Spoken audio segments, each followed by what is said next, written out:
You must drink the water of life. For your mind, it's gonna open and you will see. Roshashaka. Your Spoyaka.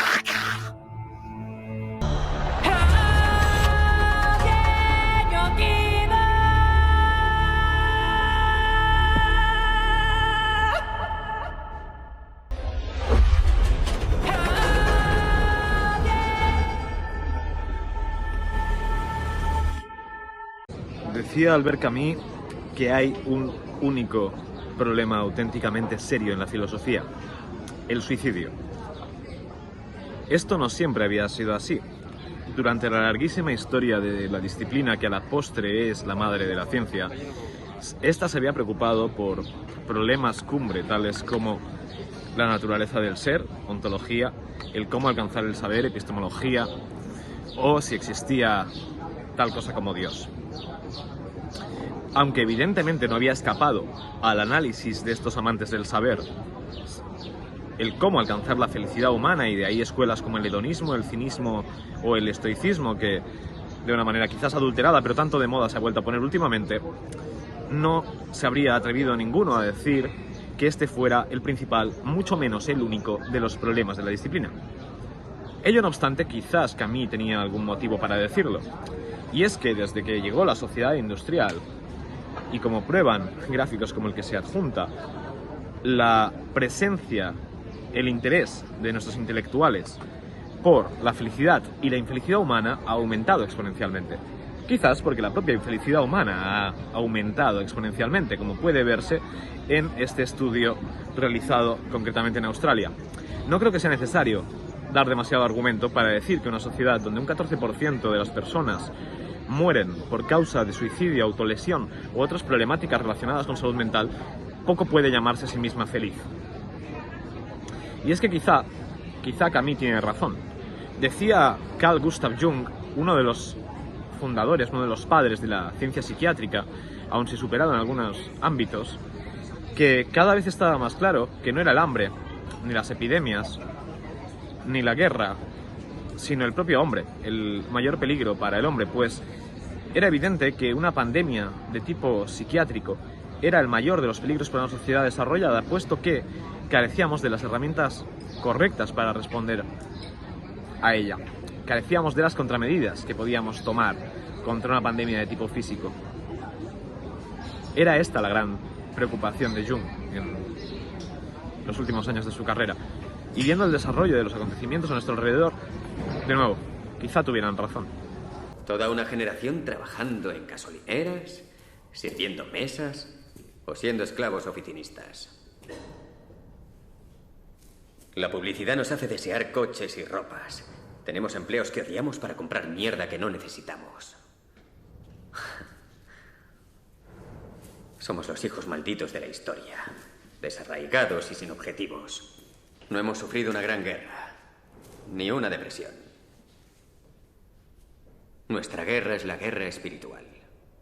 Nuestra gran depresión es nuestra vida. Y es que además, estas cifras, y como recordará aquel que ya viera el anterior de nuestros vídeos, no han hecho sino empeorar en los últimos años desde la aparición de las redes sociales modernas como Instagram, Facebook, Snapchat, etcétera, etcétera. Y esto, lamento repetirme si es el caso y es probable, pero es fundamental que se entienda. Nos sitúa en cifras absolutamente trágicas, excepcionales históricamente, esto lo decían las propias autoras del estudio respecto a prevención y control de enfermedades entre jóvenes en los Estados Unidos del 2023, que señalaba el hecho de que el 60% de las adolescentes presentan problemas de salud mental a día de hoy. No solamente lo decían ellas, sino que además, como nos señalan estudios pioneros como el de González Pando 2012, las sociedades tradicionales que todavía subsisten a día de hoy presentan cifras de recuperación de pacientes mucho mejores que las actuales, lo cual demostraría que no solamente somos una excepción histórica, sino también geográfica, y que todas las sociedades, salvo la nuestra, tienen métricas mucho mejores que las nuestras. Esto no es nada nuevo. Desde que llegó la sociedad industrial, personajes como Weber, el famosísimo sociólogo de izquierdas, nada famoso, nada sospechoso por querer el retorno del antiguo régimen, ya estudiaba lo que él llamaba el desencanto, el desencantamiento, el cómo el paso de la sociedad tradicional a la sociedad industrial había hecho tanto como destruir el cuento de hadas en el que se impregnaba toda la sociedad. Las sociedades tradicionales, por ajeno que esto pueda resultar al individuo moderno, no habían dado del todo el paso del mito al logos, al menos psicológicamente. Seguían entendiendo el mundo, como señalan autores como Racionero, como un lugar lleno de símbolos ocultos, preñados de significación, una matrioshka en la cual cada acto cotidiano reflejaba en realidad fuerzas espirituales, supraterrenas, y cada acto material era una traslación al mundo real de fenómenos espirituales profundísimos. Y la destrucción de todo este entramado cultural del cual hablan autores como Levi Brühl o Mircea Eliade en lo que se puede llamar participación mística o orientación a lo sagrado de todos los pueblos precapitalistas, y que autores como González Pando precisamente señalan en su trabajo de 2012 que esta participación mística, esta orientación a lo sagrado puede ser precisamente la clave de por qué se dan mayores índices de recuperación, mayores índices de felicidad en las sociedades precapitalistas. Eso ya lo señalaba Weber, precisamente, el desencantamiento del mundo, el reducir el mundo a la puramente material, hace que el mundo pase de ser un cuento de hadas, quizás un tanto cruel y un poco injusto, a ser simplemente cruel e injusto, sin ningún tipo de capa de pintura que lo justifique, que le dé algo de belleza. Quiero decir que en todo el sur no hay ni una sola fábrica de cañones. ¿Qué importancia puede tener eso para un caballero?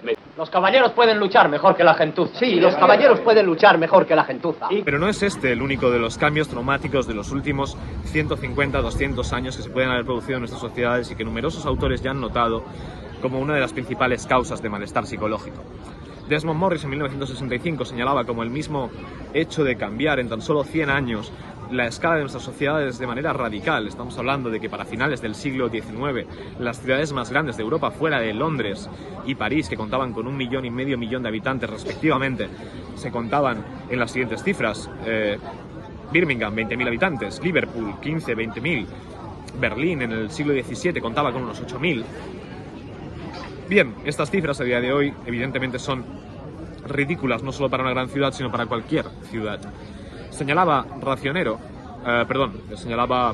Morris que esto de facto, solo con compararlo con lo que se produce en los primates superiores, nuestros parientes más directos en la naturaleza, al internarlos en ambientes artificiales como los de un zoológico, es fácil notar los paralelismos con lo que ocurre en las grandes ciudades humanas. El tipo simplemente en el 1965 establecía la metáfora de cómo, enfrentado a la situación de su vida moderna, el ser humano estresado, el ser humano con patología, habla de que se encuentra en una jungla de asfalto, pero como de la metáfora de hecho es absolutamente absurda, porque en la jungla el primate superior no desarrolla ninguna patología, y notaba Morris cómo en el zoo el primate superior se autolesiona, el primate superior desarrolla comportamientos sexuales extremos no relacionados con la reproducción. El primate superior se aísla socialmente y destruye los lazos sociales que antaño tuviera. El primate superior desarrolla lo que sería equivalente en los humanos a criminalidad y conductas antisociales, en las cuales se enfrenta a su antiguo grupo, y desarrolla toda una serie de tendencias, una serie de comportamientos que listamos aquí en la izquierda, que sería gracioso de no ser dramático, cómo se ajustan en realidad de manera tan cercana, pese a la precariedad del método con el que se ha realizado el análisis, a las circunstancias reales de nuestras sociedades en el siglo XXI. Bastaba solo con aceptar nuestra propia animalidad y mirar a nuestros parientes más cercanos en la naturaleza para saber que encerrarnos en ciudades de decenas de miles, cuando no millones de habitantes, era un error. You don't mind me asking, how old are you? 79 years. You're 79 years old. 12 February. What's the secret? How do you stay 79 and still say... Good food, organic food, always happy, no problems. Uh-huh. You grow your own food, right? Corn, sorghum, millet, pumpkins, watermelons, peanuts, and beans. That's what we produce. Eh, And we feed those who live in cities Yeah. who can't work. What do you think of city food? A lot of chemicals, I don't like. Hay otro elemento evidente en el modo de cambio de vida de los cazadores-recolectores que fuimos durante decenas de miles de años, como señala Desmond Morris, a los agricultores que hemos sido durante miles, a los oficinistas y camareros que somos a día de hoy. La progresiva y a día de hoy ya absoluta, prácticamente, pérdida de contacto con nuestra propia fisicalidad. Ninguna otra sociedad necesitaba ir al gimnasio a los niveles a los que lo necesitamos a día de hoy. Y es evidente el impacto que esto tiene en la salud mental. No solo es evidente por el hecho de que existe ya numerosa literatura científica sobre el impacto que tiene la falta de sueño, la falta de ejercicio, la falta de adecuada alimentación en nuestra salud mental, y que por tanto no hace falta siquiera que yo me dedique a citar aquí, sino que es que además las recientes investigaciones científicas, pero en línea con tradiciones milenarias que no habían realizado estos estudios, pero que lo tenían bastante claro, como puede ser toda tradición espiritual, tanto occidental como de otros sitios, que se puede ver en la Biblia, el Bhagavad Gita o tantos otros textos religiosos, entiende que nuestra función psicológica no solo habita en nuestro cerebro.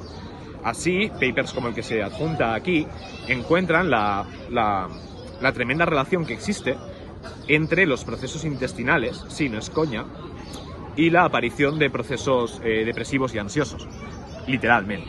O sea, gran parte de nuestro procesamiento psicológico ocurre fuera de la cabeza. Entonces es crecientemente evidente, y también se presentan en este sentido papers aquí, como de hecho hay evidencia científica directa de cómo el impacto del ejercicio físico frecuente es igual de positivo en pacientes con problemas psicológicos comunes, depresión, ansiedad, que el uso de antidepresivos, con la ventaja evidente de que además desarrollan mejoras en su estado de salud físico. Por tanto, esta serie de características, por un lado el aumento de la escala de nuestras sociedades hasta un punto en el cual en cualquier métrica son absolutamente distintas a aquellas para las que fuimos evolutivamente diseñados, digamos. Por otro lado, la pérdida de contacto con nuestros aspectos físicos hasta el punto en el cual no estamos llevando a cabo los mínimos de actividad necesarios para nuestra integración psicológica, y la entrada en contacto con formas de alimentación que probablemente, por cierto, aquí dejo referencias, la principal causa de cáncer en Occidente es la alimentación y no el tabaco. Por tanto, ¿qué debemos estar comiendo para que fumar sea más sano que nuestra alimentación? ¿Y eso qué tiene que ver con la salud mental? Lo dicho, cuando papers como el que se adjunta encuentran una fuerte correlación en el estado de salud intestinal y la salud mental, cobra sentido en global entender que un sistema en el cual nuestro nivel de actividad física es mínimo, nuestra alimentación pésima, nuestra vida se produce absolutamente hacinados en grupos de millones de personas en lugar de cientos, como era nuestro entorno habitual, etc., evidentemente los problemas de salud mental, por tanto, son sistémicos. Por desgracia, el tema es demasiado extenso como para liquidarlo en un vídeo, igual que ha sido demasiado extenso para liquidarlo en un solo artículo. Por tanto, si te interesa, si quieres saber de dónde sale el hecho de que en Occidente a día de hoy tengamos en algunos países hasta un 14% de mortandad por causas de salud mental, suscríbete, deja el like y pronto sacaremos la segunda parte. Como siempre, la verdad nos hará libres. Veritas Vinci. Y defendamos la alegría como un derecho, como el derecho a pan, a trabajo y a techo, como un derecho que nos niegan, pero si no llega iremos con todas nuestras fuerzas a cogerlo. Y defendamos la alegría del que sube andamios y a los 50 ya no puede casi andar. Y defendamos la alegría del minero que se juega la vida por llevar a casa pan. Y defendamos la alegría de esa camarera que aguanta